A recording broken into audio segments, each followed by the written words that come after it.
Let us pray. To God, our Creator, Redeemer, and Sustainer, and the author of all life and love and knowledge, as you gave form and beauty to the earth that surrounds us, so also did you give form and beauty to these graduates whom we celebrate today. We thank you for this sacred space and time, and pray that all who gather here may have peace. We pray that your grace may extend also to those close to our hearts who could not be here today. We recall with gratitude your sustaining presence during times of trouble that this graduating class knows all too well. As the nations have raged, the peoples have convulsed in fear and anger, and the very foundations of truth have threatened to melt away beneath us. Our hearts turn now to the many that you have put in our paths to encourage, guide, and uphold us in such times, and we are glad. We thank you for the imprints that these graduates have left on this great college, and we pray that its precepts of knowledge, responsibility, and humaneness will light the path ahead as they seek to shape a future that we now entrust to them. And as we celebrate this moment, dwelling in the heady mix of nostalgia and anticipation, may the words of our mouths and the meditations of our hearts be pleasing in thy sight. Amen.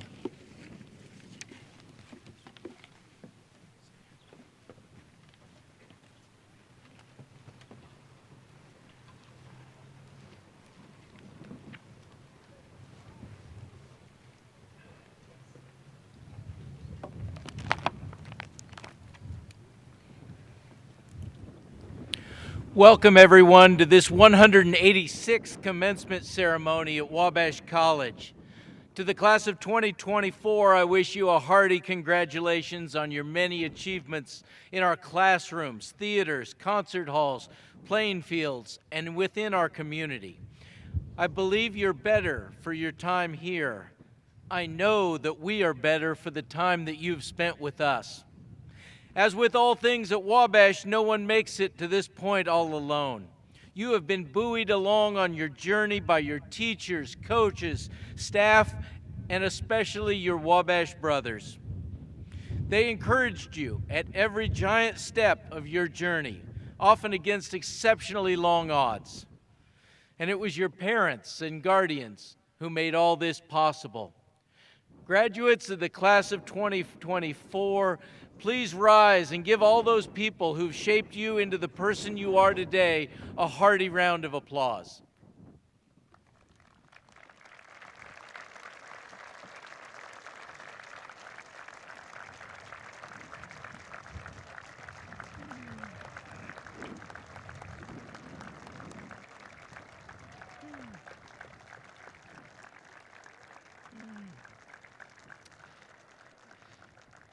Please be seated, gentlemen. To the class of 2024, congratulations, you have made it. I guess I can say we made it. This is my graduation as president. I started with you 4 years ago in very uncertain COVID times. I think we have emerged so much stronger, and today I will take great pleasure leading you under the senior arch to the steps of the Wabash Chapel. It was on the shadow of the Pioneer Chapel on the College Mall when we first gathered in August 4 years ago. Perhaps you can remember. We were all seated 10 feet apart from one another on a very warm, sunny evening. I realize you don't remember what I said to you that day. Honestly, I had to look it up. But your senior year of high school had been clipped away, and many of you arrived here feeling cheated. This is what I asked you to do on that evening. To build lifelong relationships with roommates, fraternity brothers, and teammates. Take seriously the offer of open office hours by your professors. You will discover our faculty are genuinely accessible and that they will care deeply about your intellectual and social growth over the next 4 years and long after that. I urged you to join clubs, get involved in theater or politics, intern in a professor's lab, compete. Engage with the nation's #1 alumni network. Fill your life with challenge, opportunity, and joy. Make this trip your Wabash journey enriching, engaging, and intellectually challenging in life-changing ways. I promise you, if you are all in for Wabash, you will develop the capacities of resilience, care, and collaboration that will prepare you to be the leaders our world so desperately needs. Here we are 4 years later, and you've done all the things that we imagined together that August evening. In some ways, that does seem like a very long time ago, yet in others, it seems like yesterday.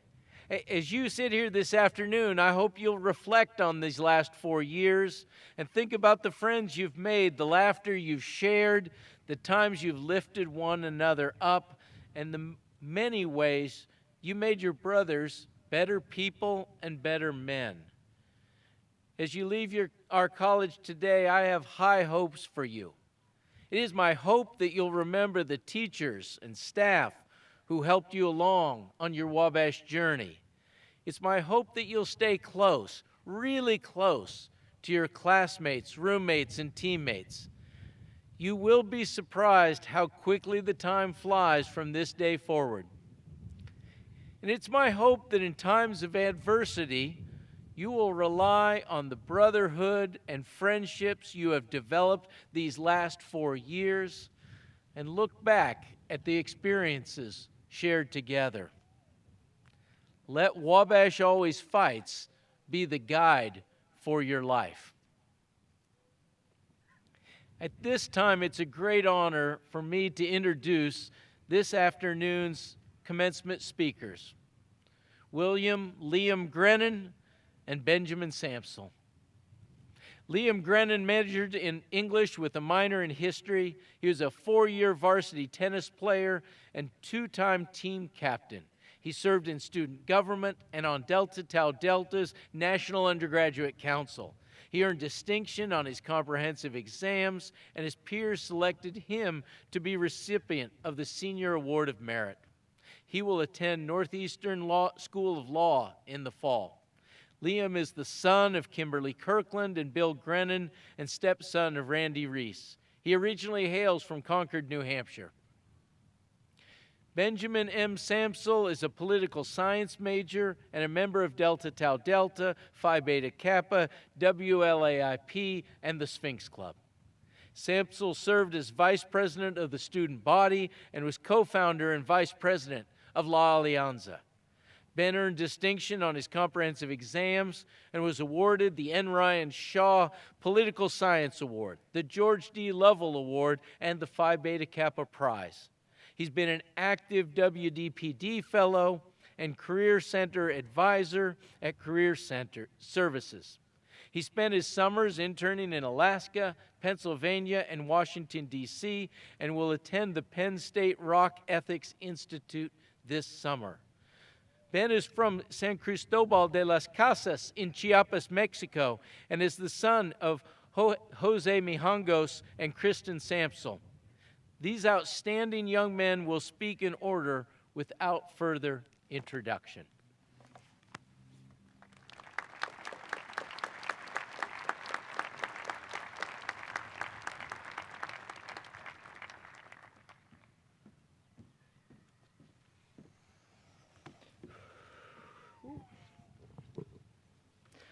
Good afternoon to my fellow graduates and to the many loved ones and supporters who are here today, virtually or in person, to commemorate the class of 2024. Thinking back on the last 4 years, I remember so many moments where it felt like getting to this point, graduating, might never come. I first want to express my deep appreciation to the loved ones, professors, coaches, mentors, and friends, many of whom are here today in person or in spirit, for helping us get here, for shaping us into the people we are. On behalf of the class of 2024, thank you.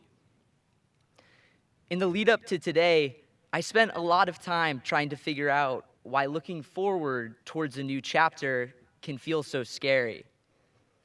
In worrying about the future, I kept coming back to a philosophy class my sophomore year where we talked about college offering a sort of reprieve from the anxiety that stems from uncertainty.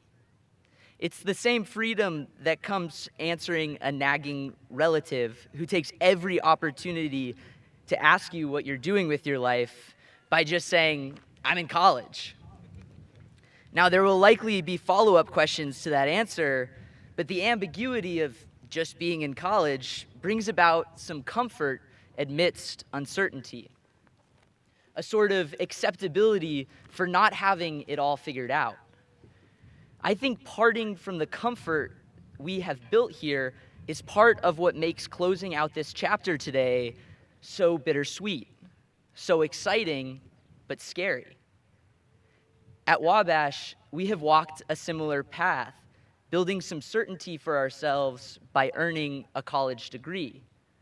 Today, however, we find ourselves at the end of that path and leaving the place many of us have grown to call home. A place where we have built a routine and created dependable bonds of brotherhood. Leaving all that brings about a lot of uncertainty, but in that is also an opportunity to figure out who we are in the world, decide what it is we really care about, and build the life we want for ourselves. Quite frankly, doing all of those things still seems terrifying, but it's worth remembering that we built the certitude that is now so hard to walk away from.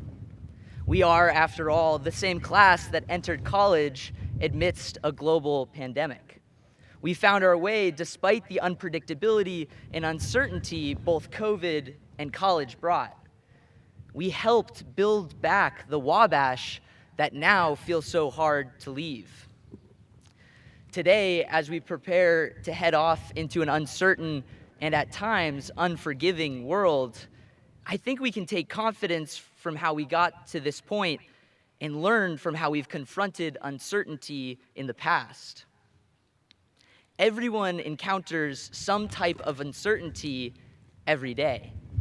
It's in the choice between going to bed or staying up to study for that exam the following morning, and again in the subsequent wait to see what you got on that exam. Not all uncertainty makes us anxious. Not all that the anxiety stemming from uncertainty is bad. But somewhat ironically, having to deal with uncertainty throughout life is pretty certain. It can be easy to navigate when it's something like dealing with unpredictable weather, but harder when the uncertainty brings about anxiety. Those butterflies you get in your stomach watching a bell game, running for an elected position, or giving a commencement speech. I think how we respond to and approach that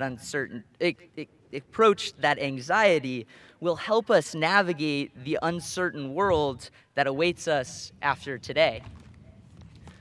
For me, embracing failure and self-belief here at Wabash helped me make this place my home. Embracing failure helped me make the uncertain less scary. It dulled the teeth of future anxiety stemming from similar uncertainty.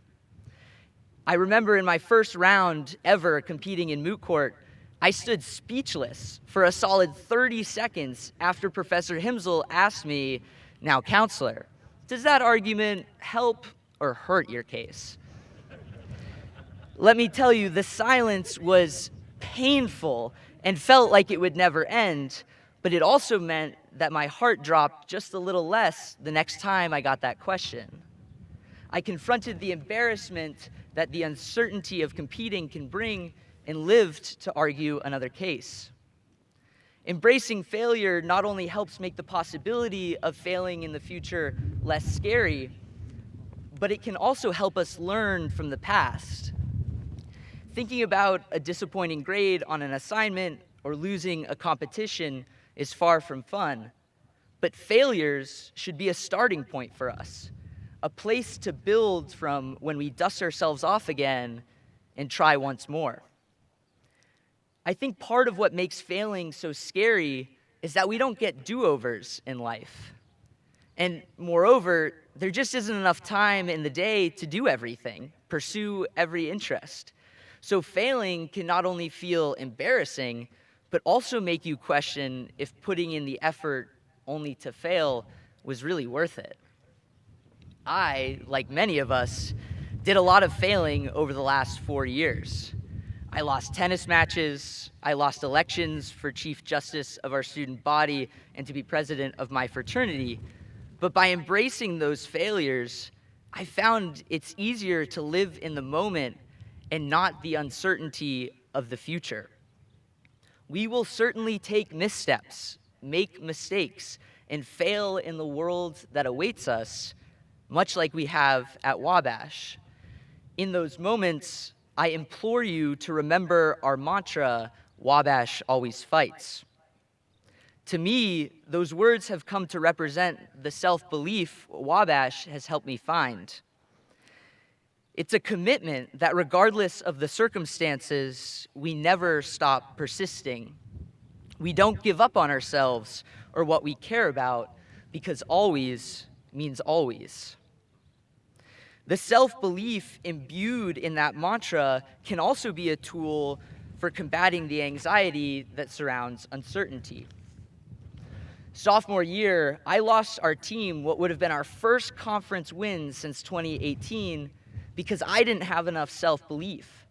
The overall match against Ohio Wesleyan was tied 4-all, and I was playing in the deciding singles match.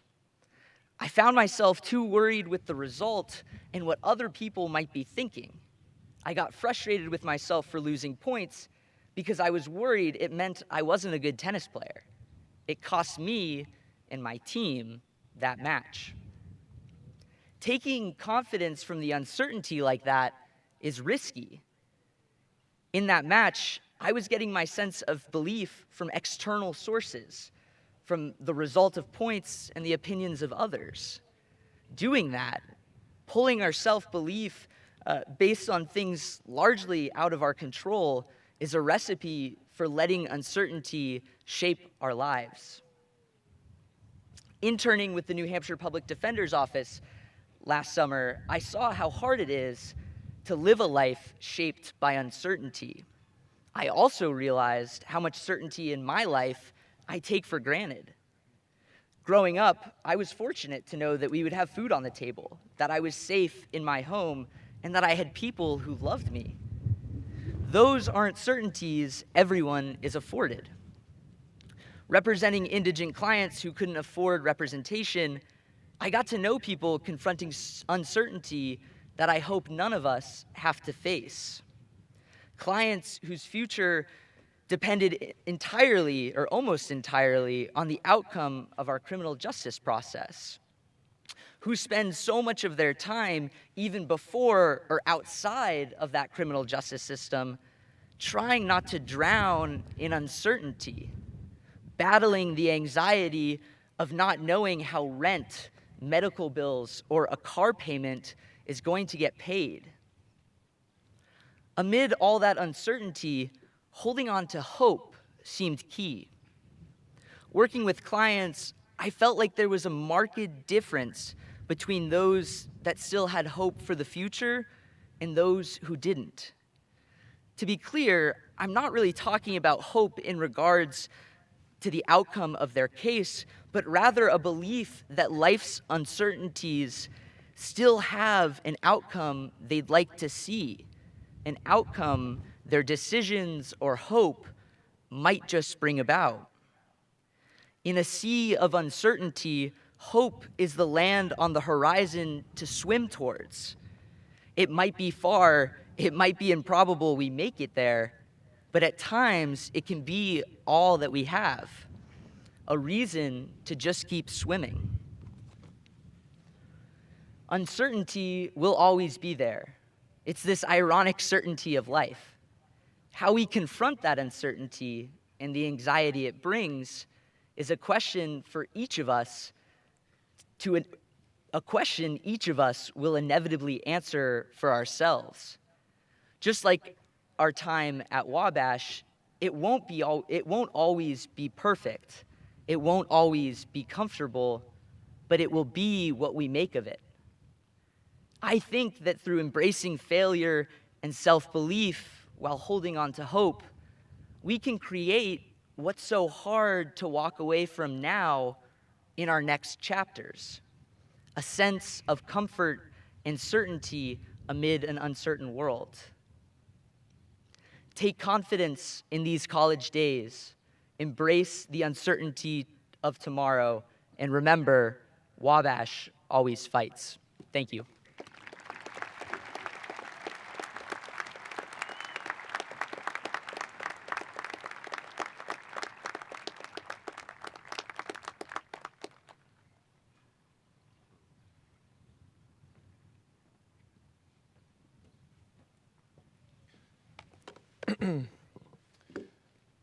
The last 4 years have involved a lot of sacrifices from almost everyone in this audience.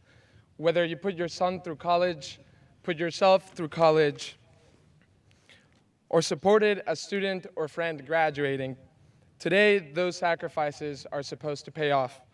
So I feel like I owe it to you to say a few words about the diploma that we're about to receive. This year, I've heard many Wabash freshmen share the reasons they came to Wabash. Unsurprisingly, one of the most popular answers I heard was because of our famous alumni network, the Wabash Mafia. This isn't a terrible reason, but I'd hope that the value of the Wabash and liberal arts tradition that we inherit today is more than a phone book. If it isn't, then that's one expensive phone book. Now, whatever individual reason made you come to Wabash, a college diploma like ours is usually thought to have at least two values, one intellectual and one practical. Intellectually, a college education is thought to be evidence that you have at least spent some time thinking about something at a higher rate than you did in high school. That you've gone through the stages of reading, thinking, and responding to something, and therefore have grown intellectually. Practically, a college diploma serves as evidence that you have the hard skills to succeed in the job and grad school market.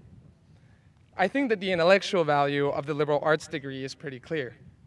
Wabash students spend a lot of time writing papers, lab reports, and in-class discussions. Take, for instance, my first assignment as a freshman, which was to read 85 single-spaced, double-columned pages of different historical perspectives on World War I. And not even about the war itself. These were 85 pages on the decisions that led up to the war. Now, this was a class about World War I and World War II, so you can imagine how much we read to make it out of the first one. While the intellectual value of the liberal arts is clear, the practical value of our degree tends to be met with skepticism.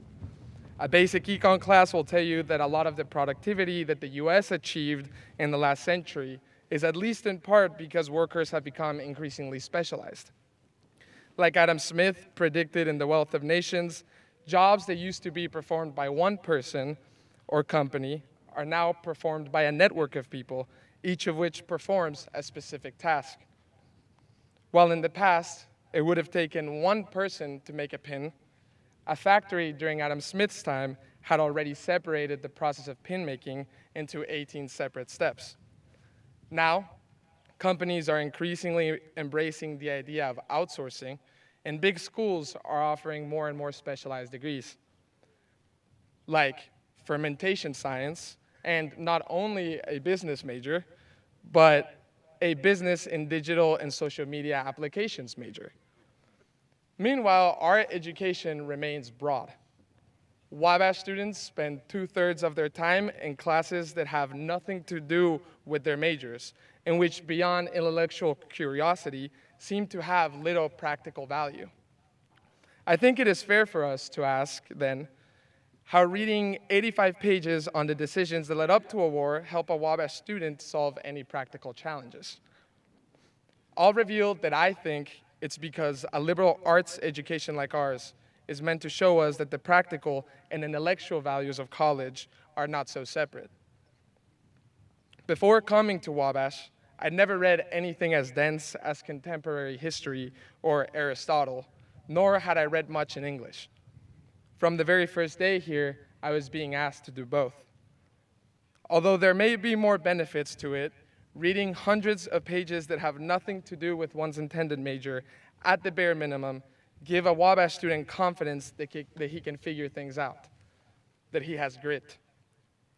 Former president of the college, Thaddeus Seymour, hinted at something similar when talking about what Wabash students get out of this education. In his 1969 inaugural address, Seymour defined our Latin motto, saying, "I believe that Wabash will best serve by producing men of balanced judgment, broad knowledge, and good character. Scientiae et virtuti, know-how and guts." I think that this is the practical value of the liberal arts education. While everyone gets something different out of their time in these halls, the Wabash tradition of having students figure it out gives us at least know-how and guts. You certainly need some know-how to write a 12-page paper the week before finals, and guts to come to an 830-student all-male college in Indiana. If I was an employer or grad school admissions team then, I'd want the liberal arts student because in the grand scheme of things, know-how and guts are more practical than any hyper-specialized training out there. If you don't believe me, then talk to one of the few cobblers still left out there whose highly specialized skill, fixing shoes, was drastically changed with the invention of cheap shoes.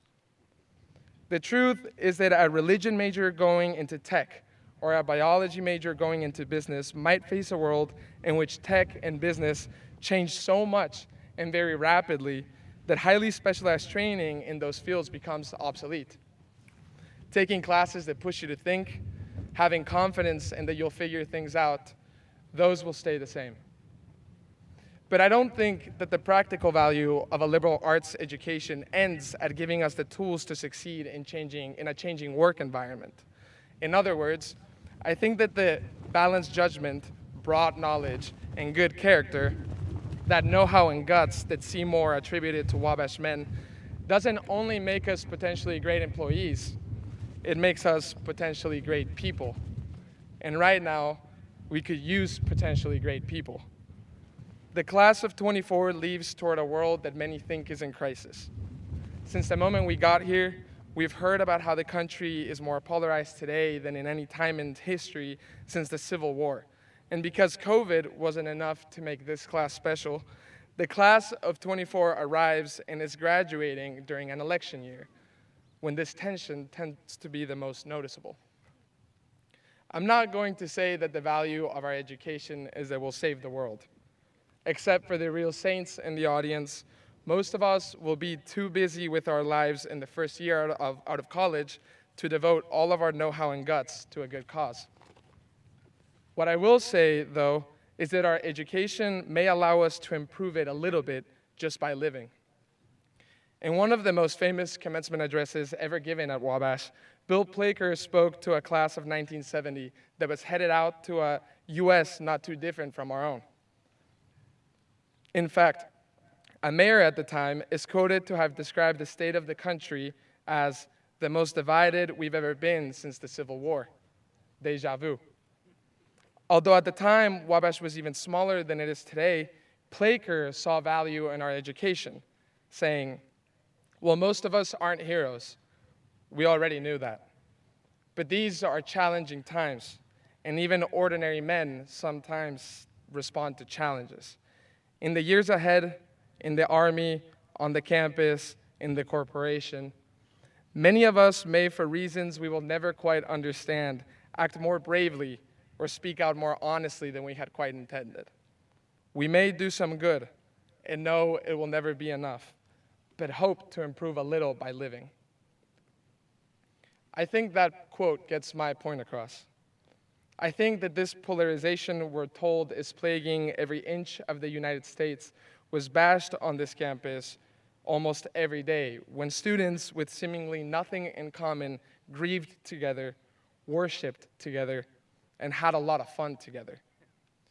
Throughout our 4 years here, I saw students who, according to our political climate, should be unable to coexist, yet ended up becoming true brothers. So much so that when we drive away later today, or tomorrow, or in a few months, and we begin our new lives, a piece of ourselves will remain with them. I'll conclude by saying what Thomas Kuhn famously wrote in The Structure of Scientific Revolutions, that in scientific fields, crises and the failure of old rules are usually the prelude to the invention of new ones. If this is, in fact, a time of crises like the 70s was, then the class of 24 might contribute to finding better rules, and might just do so by living how we did here, humanely. Thank you.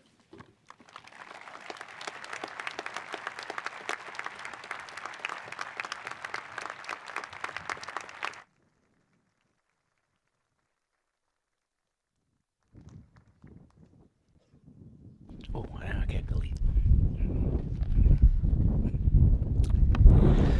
Ladies and gentlemen, please rise and join in the singing of our alma mater by the Wabash College Glee Club.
President.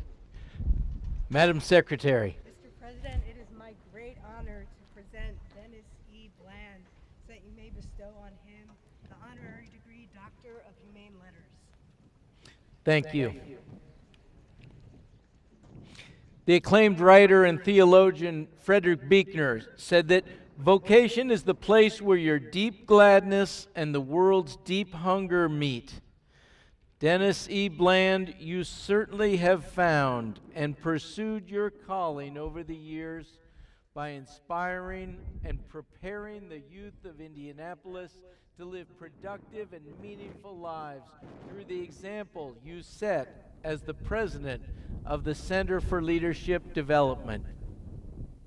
Lilly Endowment CEO Clay Robbins said that your impact on the thousands of lives has been incalculable.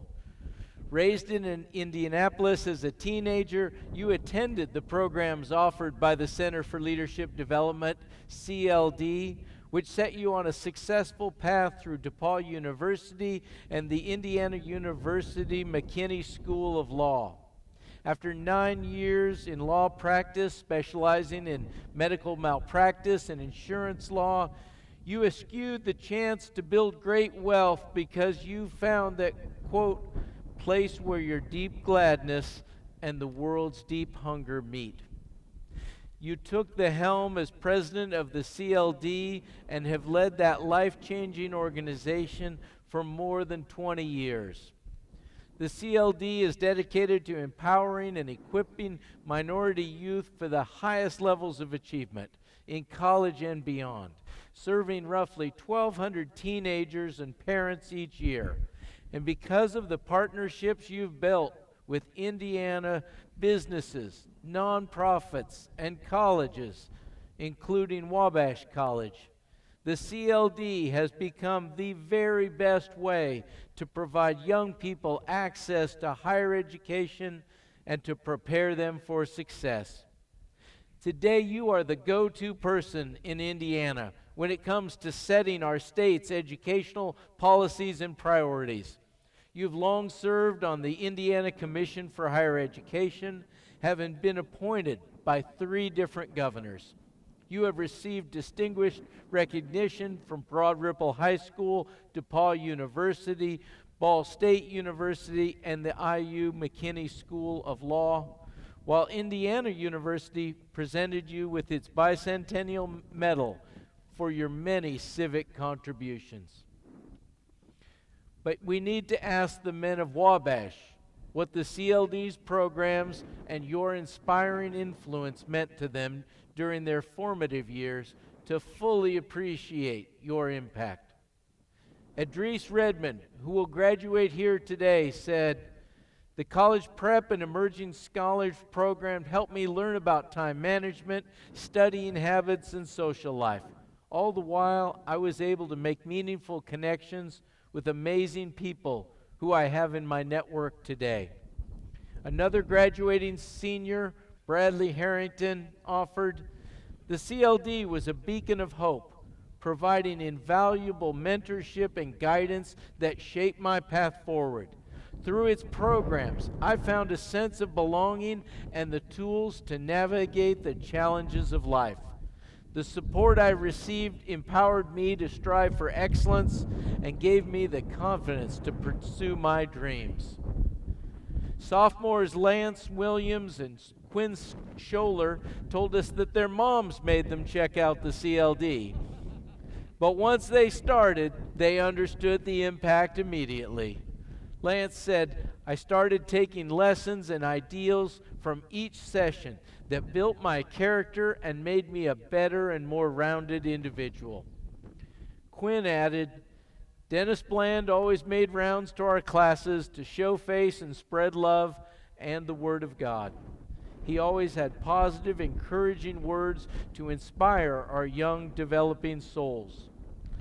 And finally, junior Christian Gray offered, "Being a part of CLD prepared me to think actively about my future and has been pivotal in embracing my identity as a capable man of color." Idris, Bradley, Lance, Quinn, and Christian have in common they are fine Wabash leaders on sports teams, campus clubs, within their living units, and at the Malcolm X Institute of Black Studies. And all of them have remarkable futures ahead of them. They credit their success at Wabash to the CLD and your powerful influences on their lives. Given that Wabash's mission is to educate men to think critically, act responsibly, lead effectively, and live humanely, one might wonder if you perhaps secretly took some classes here when you were living in Greencastle. Dennis E. Bland, all of Wabash College thanks and honors you for positively influencing the lives of literally thousands of young people throughout central Indiana. Therefore, by the authority vested in me by the Board of Trustees of Wabash College and delegated to that board by the state of Indiana, I do hereby confer upon you the degree of Humane Letters, honoris causa, with all the rights, privileges, and responsibilities thereunto appertaining, of which this citation shall be a permanent witness.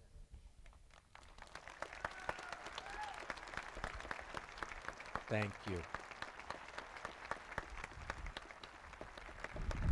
Thank you so much, Dennis.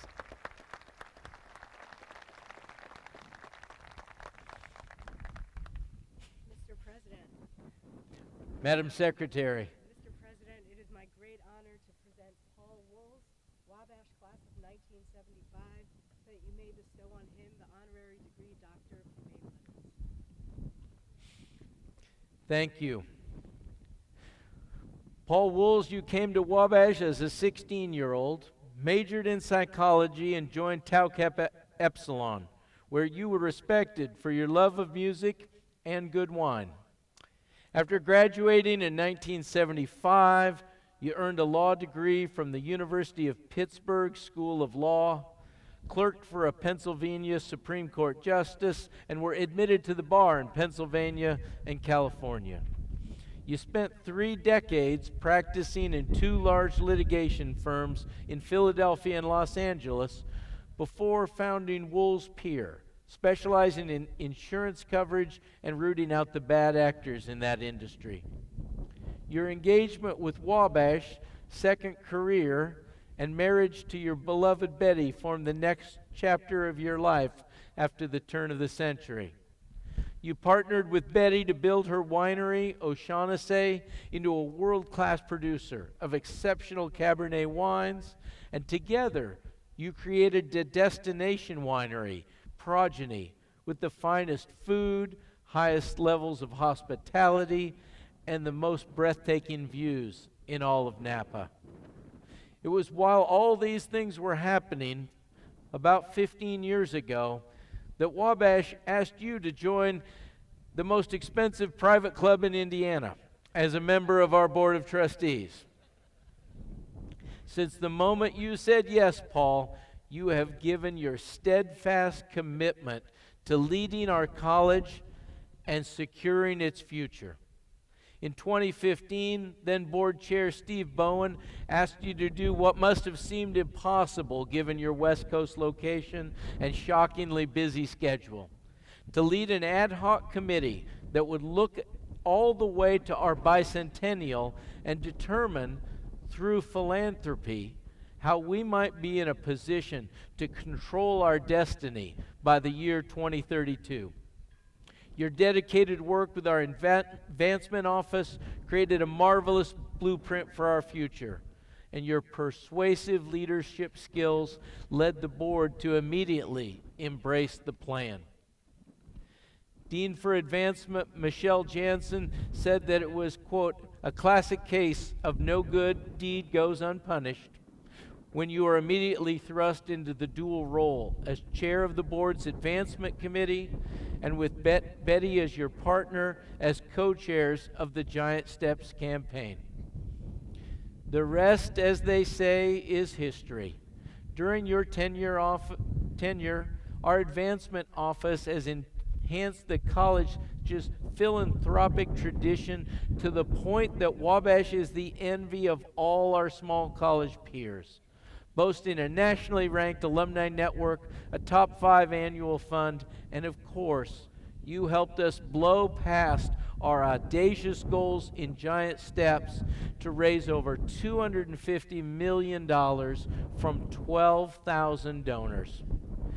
Dean Jansen commends you, saying, "What often goes unnoticed is the delicate balance act Paul managed as he toggled between his roles as trustee, national campaign leader, and the pursuit of his lifelong dream, establishing a world-renowned wine label and hospitality center in the fiercely competitive Napa Valley." Frequently, Paul would seamlessly transition from contentious water zoning board meetings to address donor relations or campaign issues, all while maintaining his trademark wit and optimism.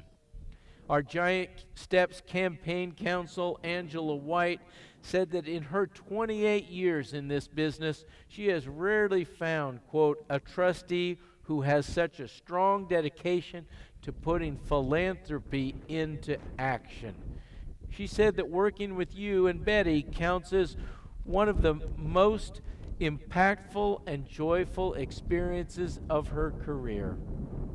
And you have also earned the respect of your trustee colleagues. Board Chair Jay Allen says your leadership style is analytical, optimistic, and collegial, while steadfast in its commitment to success. And that as a fundraiser, you are, quote, "thoughtful, engaging, and embracing, always bringing positive energy to everything you do." Steve Bowen, who appointed you to your many leadership positions on the board, says, "Paul brought to this work, as he brings to everything else, a passion for excellence, high intelligence, and an elegant sense of grace and persistent good cheer." Paul Wool's history will remember your leadership as a trustee as a pivotal moment in securing our college's future and charting a course for sustainability for generations to come. Therefore, by the authority vested in me by the Board of Trustees of Wabash College and delegated to that board by the state of Indiana, I do hereby confer upon you the degree of Doctor of Humane Letters, honoris causa, with all the rights, privileges, and responsibilities thereunto appertaining, of which this citation shall be a permanent witness. Paul, thank you for everything. I'm going to get my hat.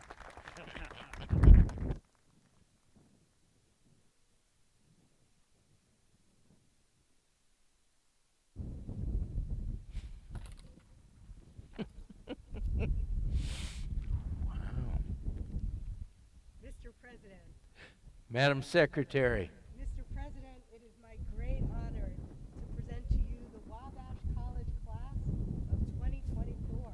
So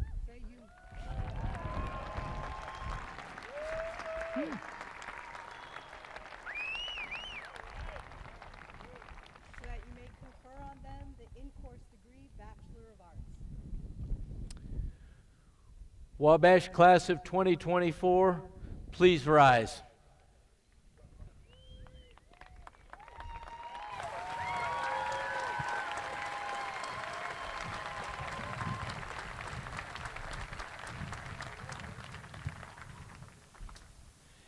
You made it.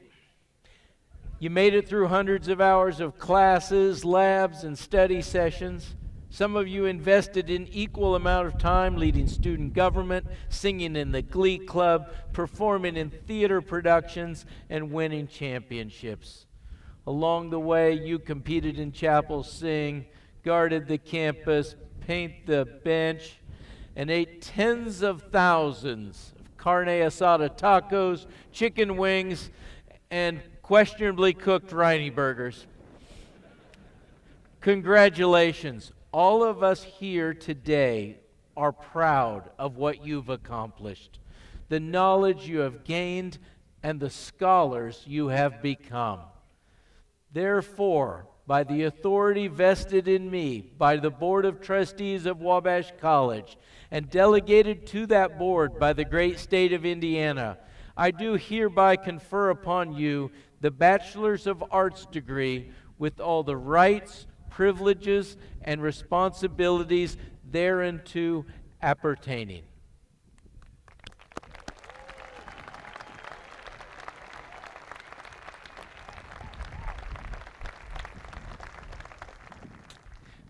Please be seated for the presentation of the diplomas.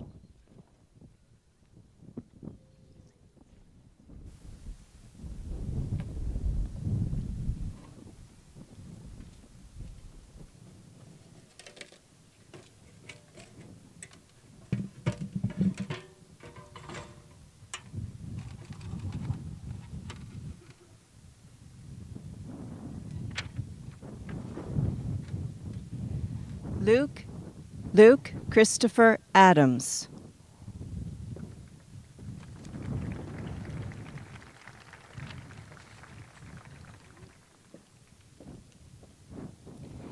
Jonas Benjamin Akers, cum laude.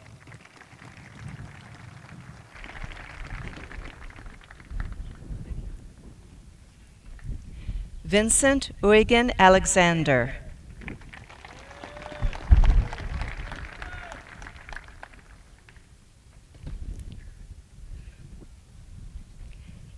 Derek M. Allen, Jr.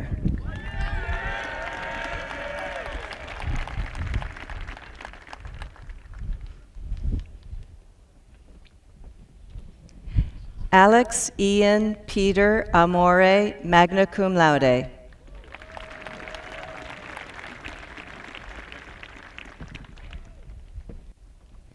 Cole David Asbury.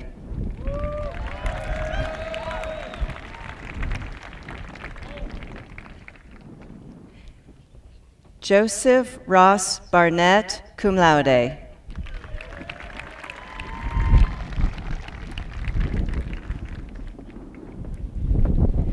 Reese Darren Bauer.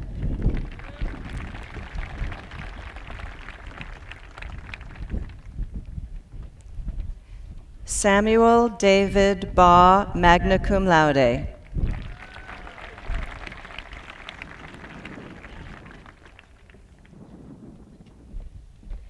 Avery Robin Beaver.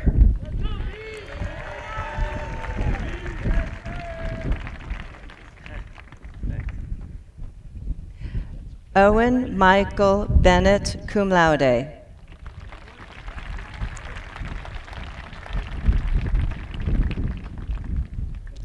Cole Dylan Bergman, magna cum laude.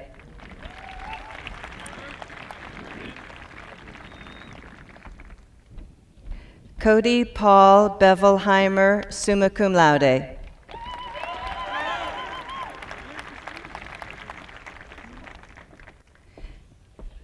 Noah Aaron Birma.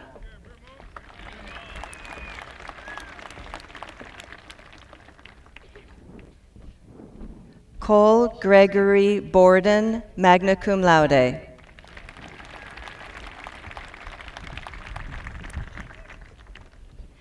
Jaron Richard Bradford.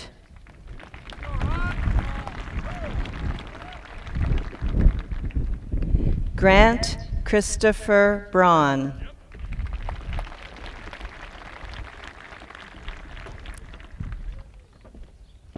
Chase A. Bro, magna cum laude.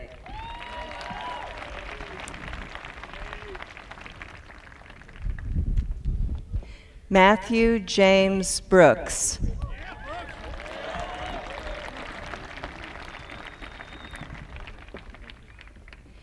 Ethan Connor Brown, magna cum laude.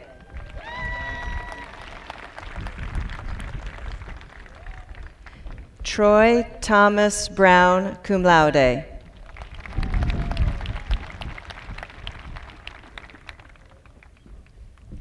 Lucas Michael Budler, magna cum laude.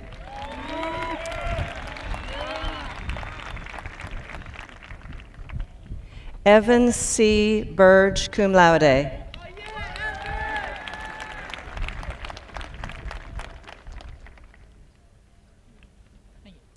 Ian Michael Burns, cum laude.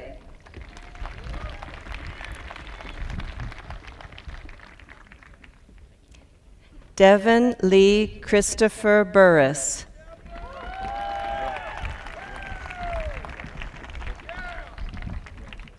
Cade Ryan Campbell.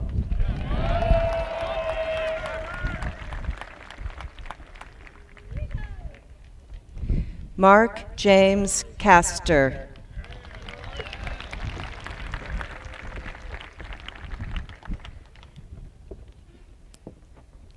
Brian Anthony Cherry.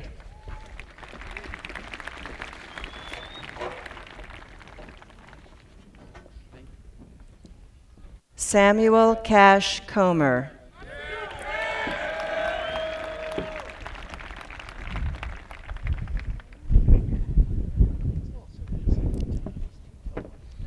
Camden Alexander Cooper, summa cum laude.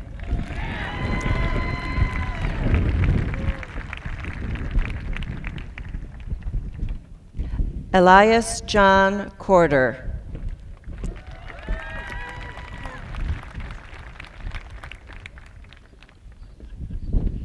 Gabriel Timothy Cowley, magna cum laude.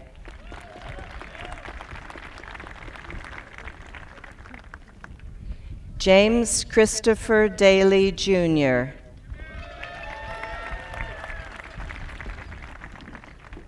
Luke Patrick Davis.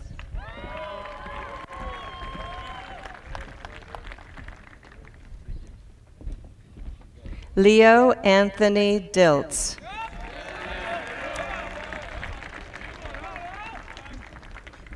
Brian Lee Doubles.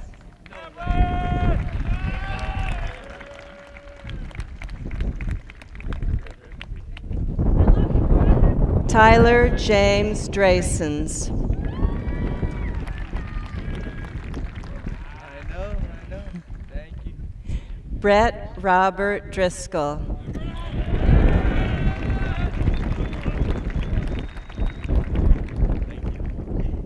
Camden Walker Early.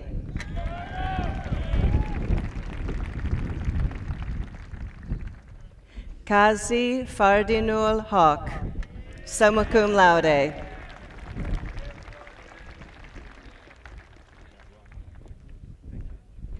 Josh Gilbert Fedorchak.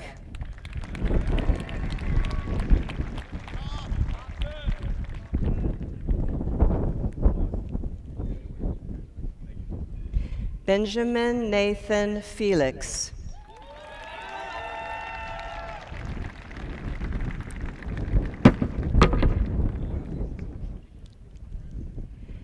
Luke Robert Fincher, magna cum laude.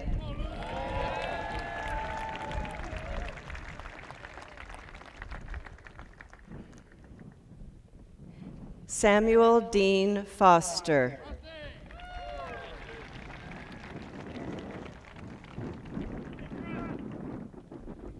Nathaniel J. France.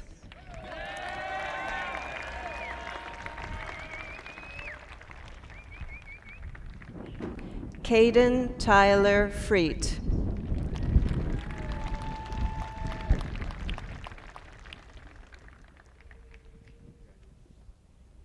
Hugo Garcia.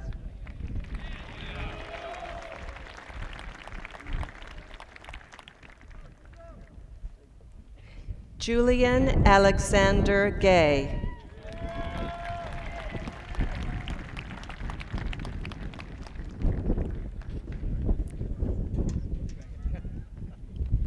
Jonathan Arturo Gonzalez.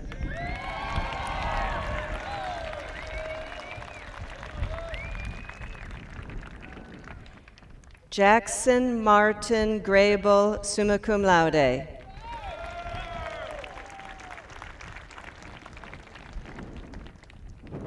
Eric Andelin Green, summa cum laude.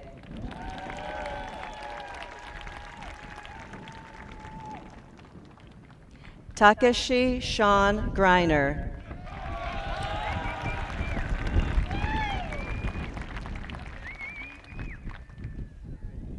William Kirkland Grennon, summa cum laude.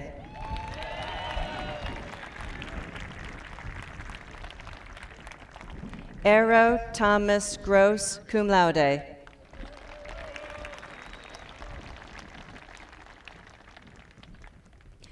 Grant Argus Guthrie.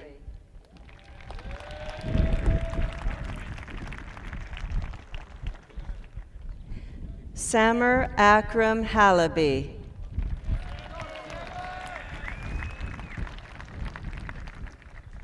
Richard Theodore Hall, magna cum laude.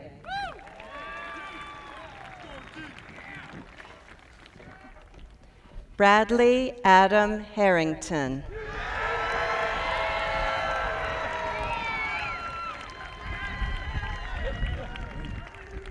Drake Ryan Hayes, summa cum laude.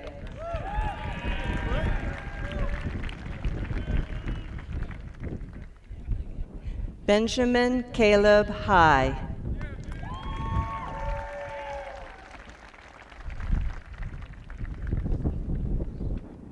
Gavin Campbell Hill, magna cum laude.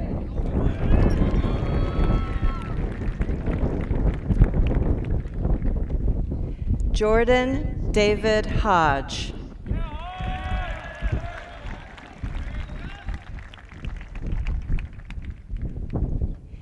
Ian Magnus Holmberg.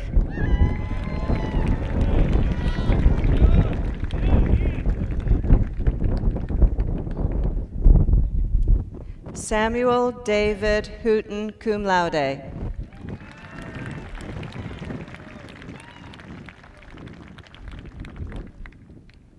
Jackson Earl Hoover, summa cum laude.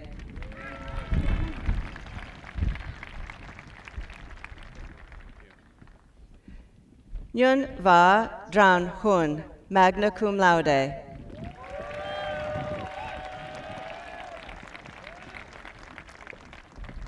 Cooper Elijah Jacks, magna cum laude.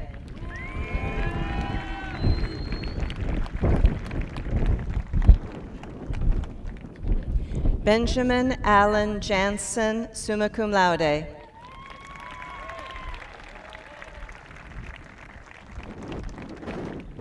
Matthew Jessup.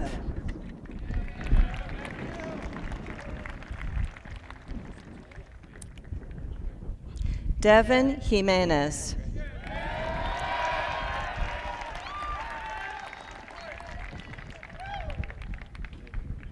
Francisco Aron Jimenez.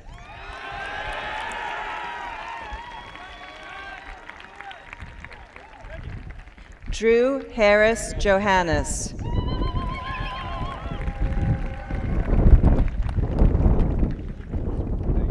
Colin Patrick Johnson.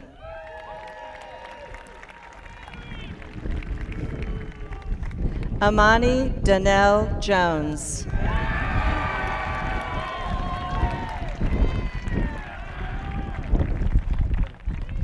Nikolai H. Jones, magna cum laude.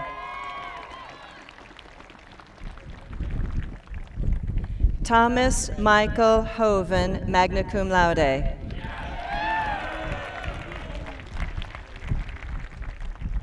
Hayden James Kammer, cum laude.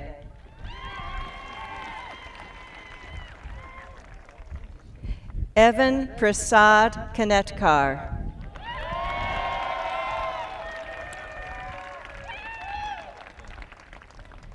William Samuel Keeling, summa cum laude. Zachary Edmund Kellerman, magna cum laude.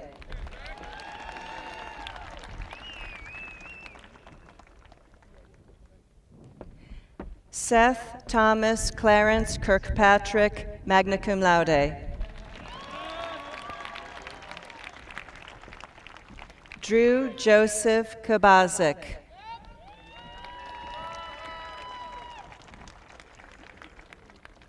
Morgan Fielding James Lehman, cum laude.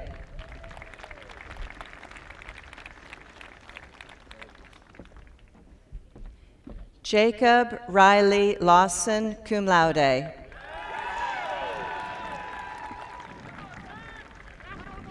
Kim Sreng Lei in absentia. Peter Michael Lighthouser.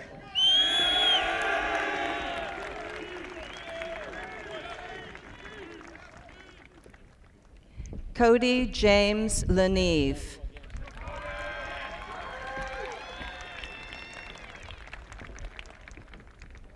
Alec Davian LaShore.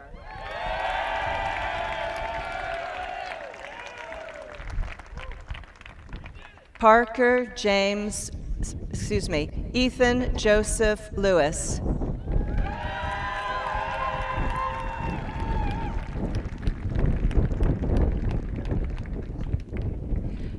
Parker James Lewis.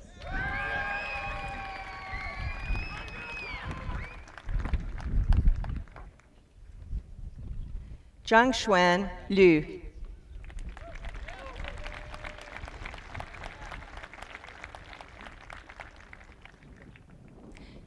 Jerry Dean Little II, magna cum laude.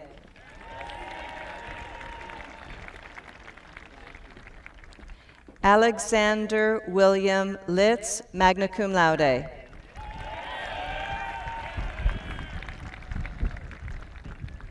Nicholas Larry Logan, magna cum laude.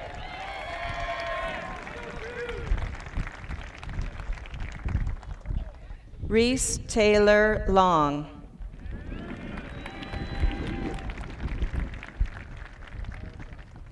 Wallace Lawrence Madsen.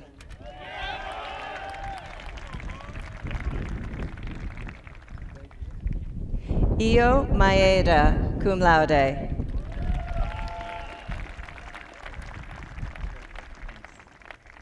Aidan Thomas Macleod.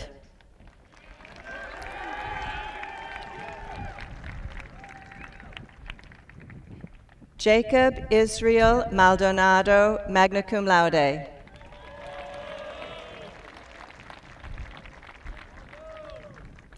Joshua Ryan Manfred.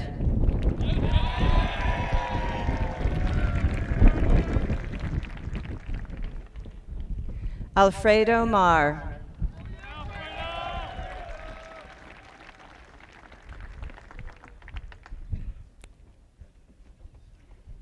Garson W. Madney, cum laude.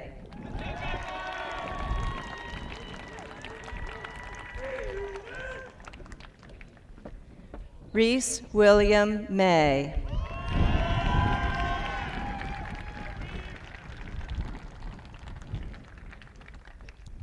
Berkeley Harding McCarthy, cum laude.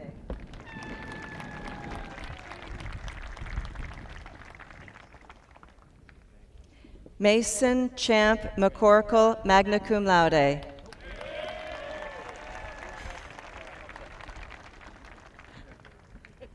Brigham Michael McGill, cum laude.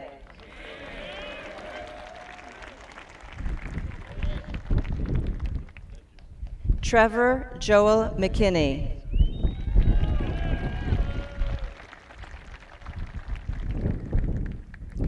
Clayton William McPeak.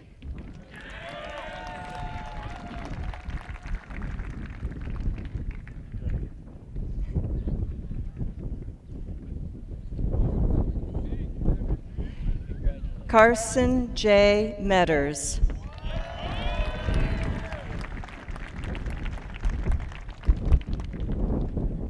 William Patrick Melcher.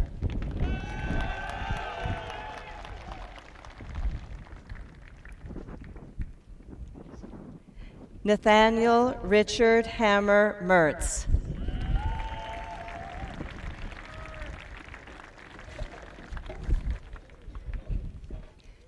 Matthew Kenton Meyer, magna cum laude.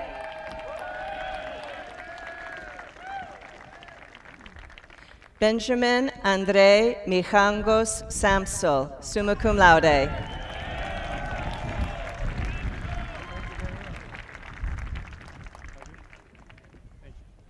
Derek Justin Miller.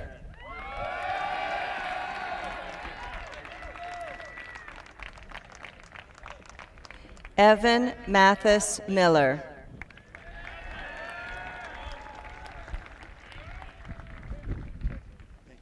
Landon Bradley Miller.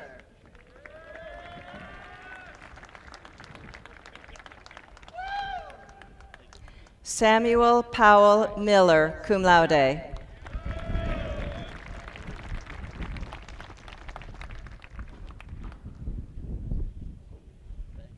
Samuel Reagan Mizell.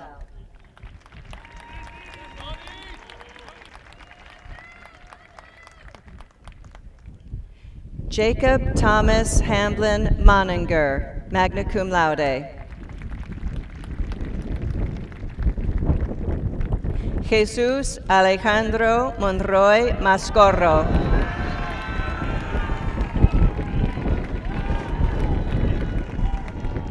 Bernardo Sebastián Morales.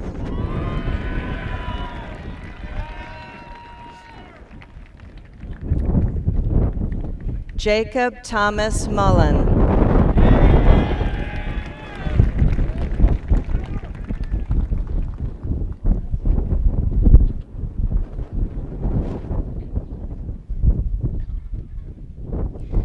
Joseph Ryan Mullen, summa cum laude.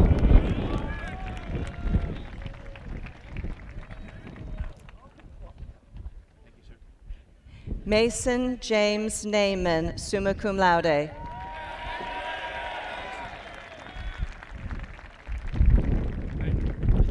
Bryce Michael Nash.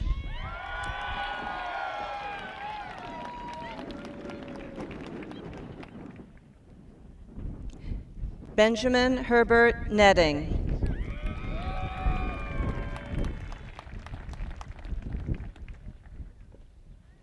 William Netting.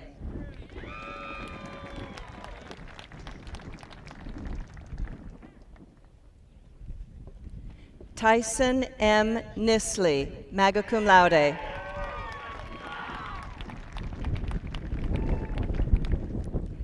Aidan Reese Orcutt.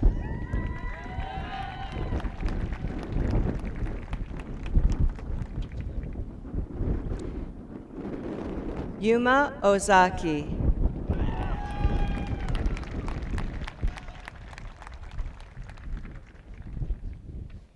Theophilus Justinus Palabinskas.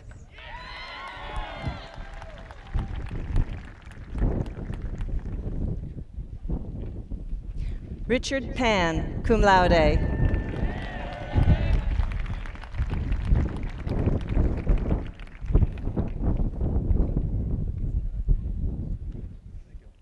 Jacob Everett Parsons, magna cum laude.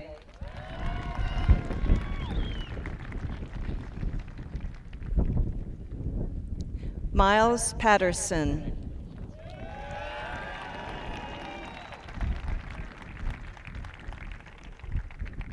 Calvin Peter Palowski.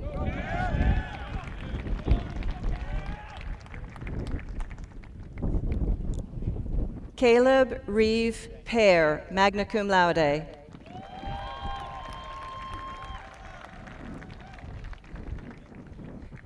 Mark Bartholomew Poole.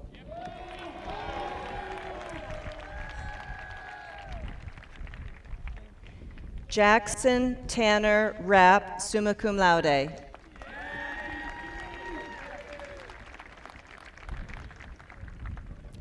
Thomas Charles Radican.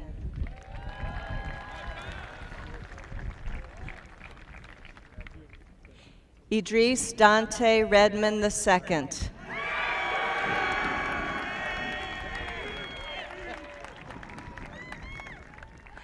Anthony Allen Reed, Jr.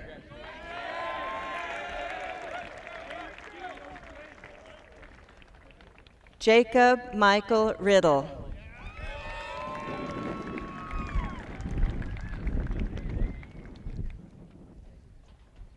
Christian Joseph Rios.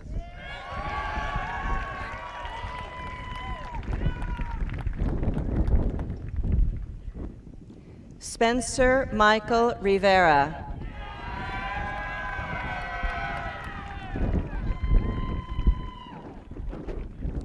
Nicholas Yeager Robeson, magna cum laude.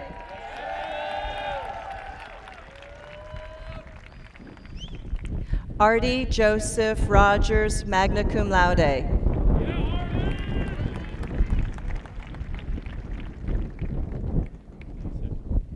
Turner Patrick Royal, cum laude.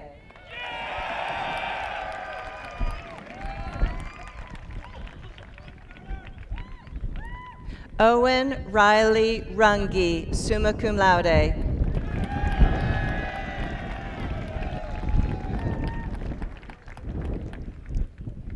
Tang Za Bolyin Suting.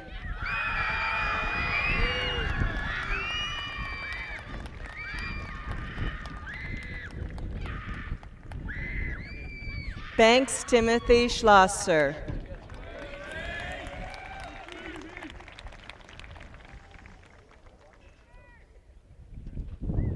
Thomas Anthony Schnery.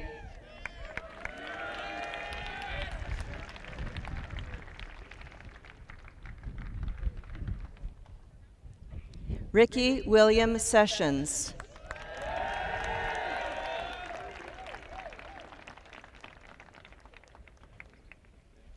Mitchell John Shea.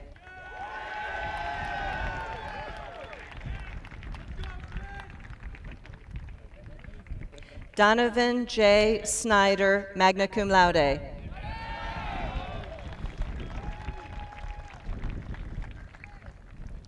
John William Spagnolo.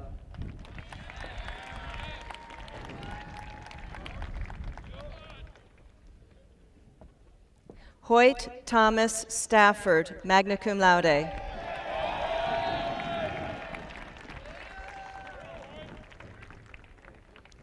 Nathaniel William Staley.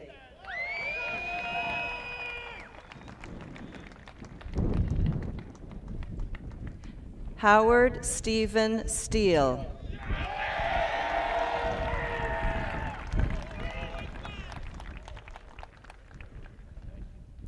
Austin Shane Stockton.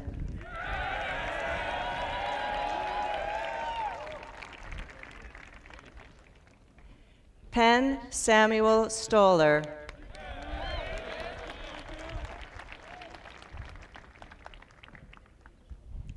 Nicholas Wade Strader.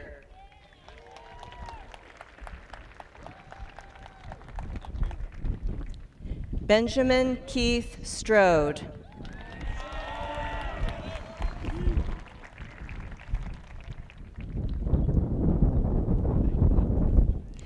Blake Michael Stuckey.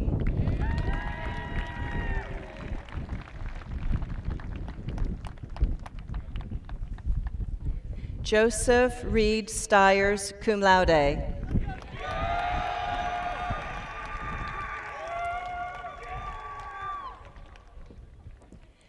Cooper P. Sullivan.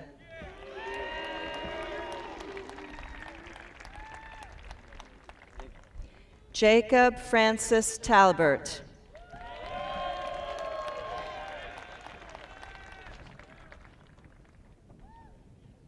Connor Rulin Taylor.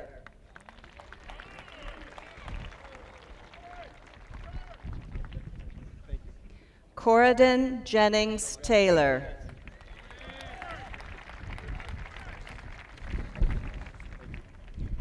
Matthew Blaine Teeters, cum laude.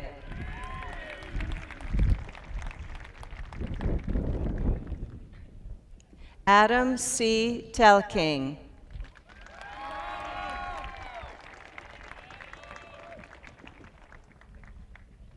Jordan Matthew Thomas.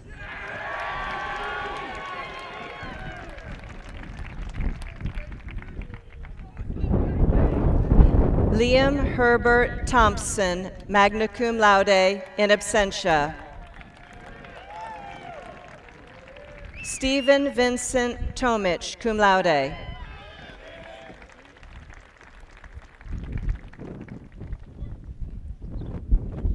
William Anthony Trapp, summa cum laude.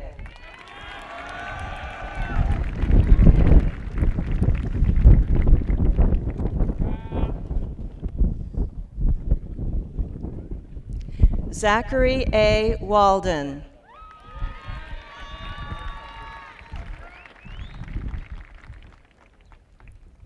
Edward P. Walker, cum laude.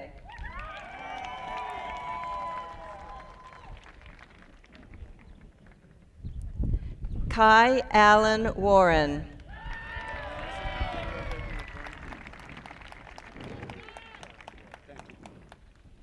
Alexander Paul Washlock.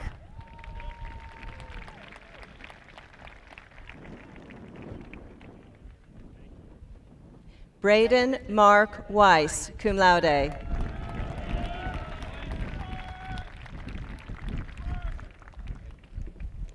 Elijah Matthew Widmer.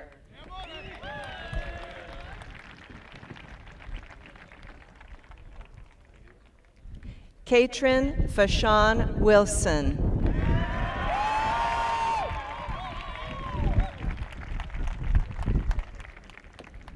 Quinton Wolf Wood, cum laude, in absentia.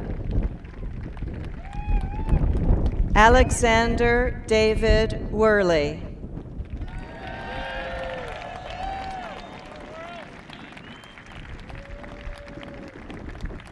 Andrew Michael Yezel, in absentia.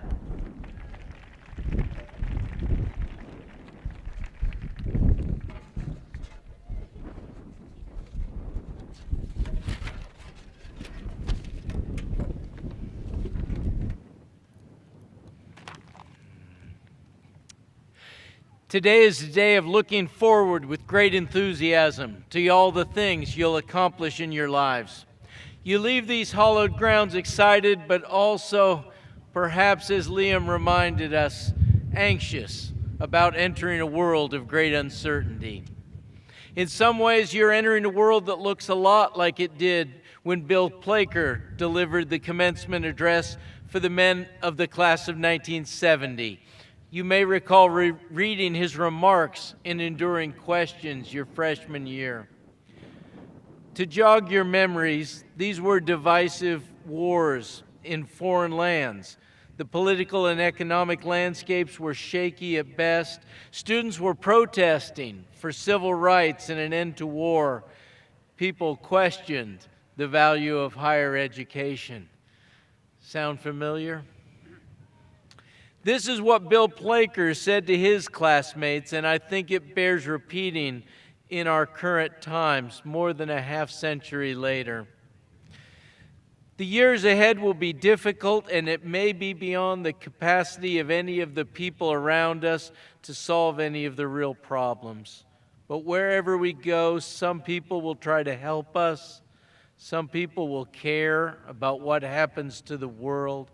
Some people will show their love in the way they live, and we may learn in a time of pestilence that there are more things in men to admire than to despise. So as you leave us, try to help some people. Try to care about what's happening in our world. Show your love in the way that you live your lives. Look for things to admire in every person you encounter. Wabash class of 2024, please stand. Gentlemen, you have received a liberal arts education imbued with empathy and compassion. You are critical thinkers, effective communicators, and problem solvers. You have built stories of resilience that will get you through the hard times ahead. And you are equipped with the knowledge, skills, and experiences to change the world. Our charge to you is simple. Go forth and do exactly that.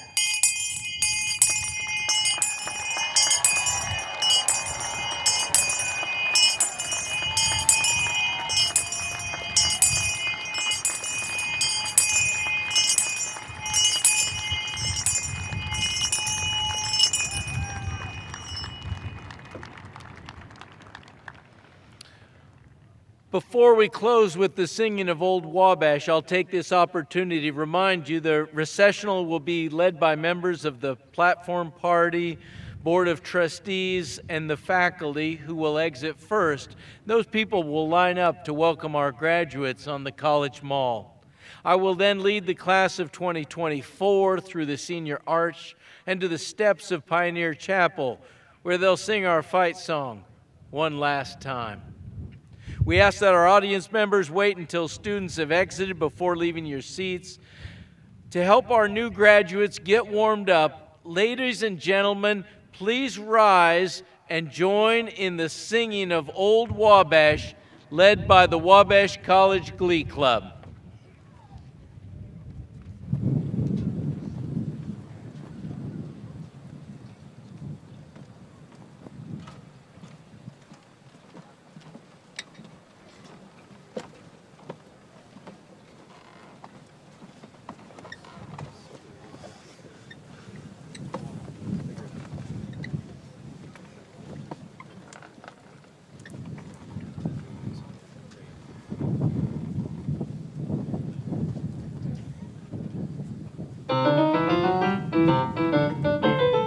From the hills of Maine to the western plain, or where the cotton is blowing, from the gloomy shade of the northern pine to the light of the southern seas, there's a name held dear and a color we cheer wherever we find it glowing. The tears shall rise to our longing eyes as it floats on the evening breeze. When the day is done and the western sun is painted in flashing glory, across the skies with gorgeous dyes, the color we love so well. We love to sit as the shadows flit and praise it in song and story. We love to shout as the light dies out a good old Wabash yell. Our prayers are always love, and our hearts combine to sing that praise and preachers they shall bring that day before us. The college days are bright, as long as life shall last. Our greatest joy will be to shout the chorus. Dear old Wabash, thy loyal sons shall ever love thee, and o'er the classic halls the scarlet flag shall proudly flash. Long in our hearts we'll bear the sweetest memories of thee. Long shall we sing thy praises, old Wabash.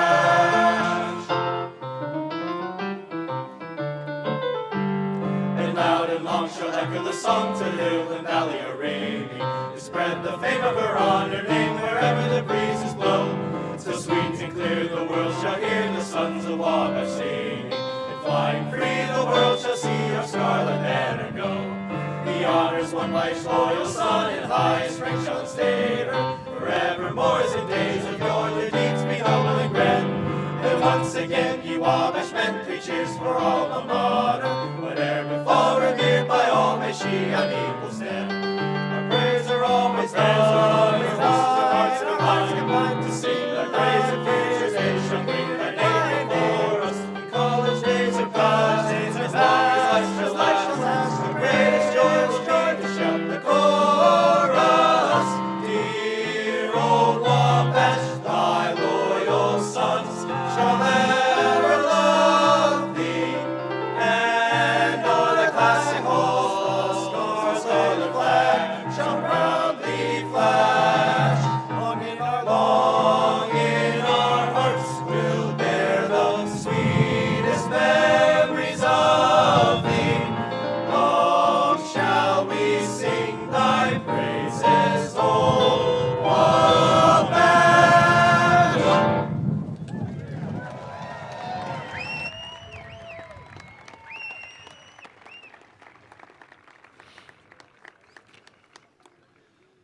Class of 24, receive now your charge and benediction. I charge you to consider afresh the words of the song we love so well and paint them on the canvas that awaits you on the other side of that arch. May the gorgeous dyes of human diversity burst upon your sight and move you to joyful compassion for all of God's people. May the song that echoes in your heart issue forth loud and long into our classrooms, boardrooms, legislative chambers, and halls of justice as a call for peace, equality, and dignity for all. May you praise in song and story those who labor on behalf of the last, the least, and the lost.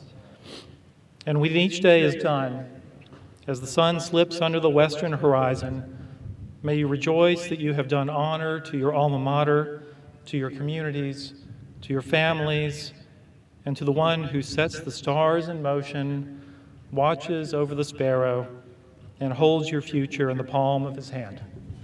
Amen.